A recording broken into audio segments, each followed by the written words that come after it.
question de l'âme. Shalom bien-aimé dans le Seigneur. Notre méditation du jour s'intitule La question de l'âme, troisième partie. Retirons notre texte dans Exode 3:11 qui nous dit ceci.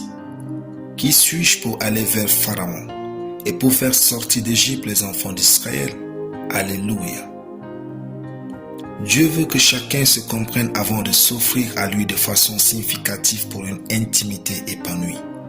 L'épanouissement de notre foi passe par notre manière de nous comprendre et de percevoir la vie malgré notre passé. Si dans votre passé, vous avez eu des blessures, des traumatismes et vous croyez que devenir chrétien les fera disparaître, alors sachez que ce n'est pas le cas. Ignorer votre passé n'embellit pas votre présent et détériore votre futur. Asseyez-vous, cherchez à vous comprendre. Vous êtes le produit de certaines choses que vous avez vécues. Dans notre texte, Moïse souffrait du complexe d'infériorité. Le complexe d'infériorité se traduit par un sentiment profond de ne pas être à la hauteur, d'être inadéquat ou indigne. Moïse, hésitant devant l'appel de Dieu, a exprimé un sentiment profond d'inadéquation.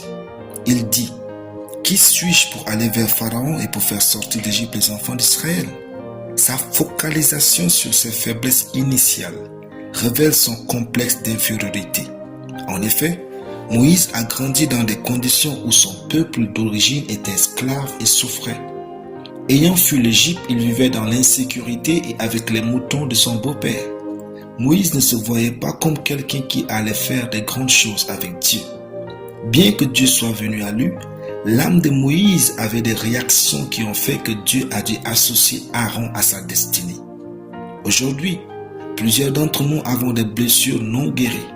Contrairement à Moïse, il se peut que votre cas soit la peur excessive et permanente, la jalousie, les complexes de supériorité, le refus de pardonner, les querelles et rivalités incessantes, l'intimidation et les injures, la violence, le refus de se soumettre aux autres et bien d'autres.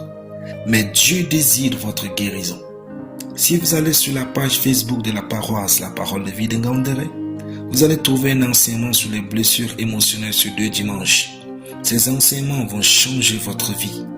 Dans cette méditation du jour, nous voulons juste que vous preniez conscience de votre nature humaine, que vous cherchiez à vous comprendre afin de jouir de votre relation avec Dieu et avec les autres. Alléluia. Prions. Je confesse que mon âme est soumise à Dieu, à sa parole, à sa puissance et à son travail divin au nom de Jésus. Amen. La lecture biblique en une année. Jérémie chapitre 6 à Jérémie chapitre 10. Soyez bénis, c'était le pain du ciel.